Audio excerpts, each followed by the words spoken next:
বাংলাদেশ আজ আক্রান্ত হয়েছে। শরীফ ওসমান হাদির গায়ে গুলি লাগার মাধ্যমে জুলাই বিপ্লব এবং বাংলাদেশ আক্রান্ত হয়েছে।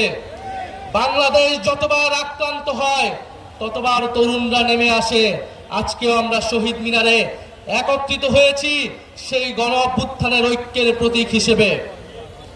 সংগ্রামী বন্ধুগণ, স্বরাষ্ট্র উপদেষ্টার পদত্যাগের দাবি উঠেছে। আমরা মনে করি নৈতিকভাবে উনি আর এই দায়িত্বে থাকতে পারেন না। বাংলাদেশে জুলাই গণ অভ্যুত্থানের অংশগ্রহণকারীদের টার্গেট করা হয়েছে, শহীদ পরিবারদের টার্গেট করা হয়েছে, মামলা বাণিজ্য করা হয়েছে, বিচার ঠিক মতো করা হয় নাই। তারপরেও আইন উপদেষ্টা, স্বরাষ্ট্র উপদেষ্টা তাদের পদে বহালভাবে থেকেছেন। আমরা স্পষ্টভাবে বলতে চাই, বাংলাদেশের আইন শৃঙ্খলার নিরাপত্তার প্রশ্নটা গত 16 বছর আমরা দেখেছি গোয়েন্দা সংস্থা গত 16 বছরে সকল বিরোধী দল মতকে দমন করতে ব্যবহার করা হয়েছিল। এত অভিজ্ঞ আমাদের গোয়েন্দা সংস্থা, তারা গুম খুন সবকিছু দক্ষতার সাথে করতে পেরেছিল, কিন্তু 5ই আগস্টের পরে তাদের দক্ষতা কোথায় যেন চলে গিয়েছে। তারা এখন আর কাউকে গ্রেফতার করতে পারে না। তারা খুনিকে বাংলাদেশের বর্ডার থেকে পার হতে দিতে পারে। তারা 72 ঘন্টা পার হলেও কোন খুনিকে গ্রেফতার করতে সক্ষম হয় না।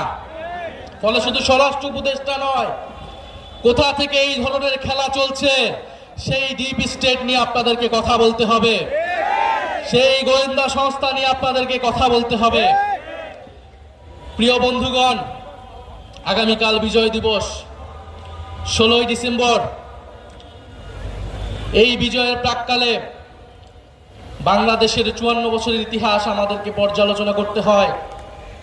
1971 সালের 16ই ডিসেম্বর থেকেই যেমন আমরা বিজয় পেয়েছি, তেমন আমাদের প্রতিরোধের যাত্রাও শুরু হয়েছিল।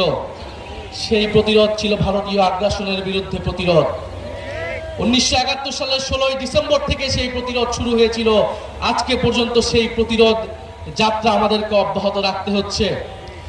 ফলে বাংলাদেশের মানুষকে আমাদের আহ্বান থাকবে, আগামীকাল আমরা উৎসব করতে রাস্তায় নামবো না। আগামীকাল আমরা প্রতিরোধের যাত্রা বাংলাদেশের রাস্তায় রাস্তায় পালন করব। এই ঢাকা শহরে আমরা প্রতিরোধের র্যালি করব। আমরা ভারতীয় আধিপত্যবাদের বিরুদ্ধে, বাংলাদেশ বিরোধী সকল ষড়যন্ত্রের বিরুদ্ধে আগামীকাল বিজয় দিবসে আমরা 16ই ডিসেম্বর ঐক্যবদ্ধ হব। প্রিয় সংগ্রামী বন্ধুগণ,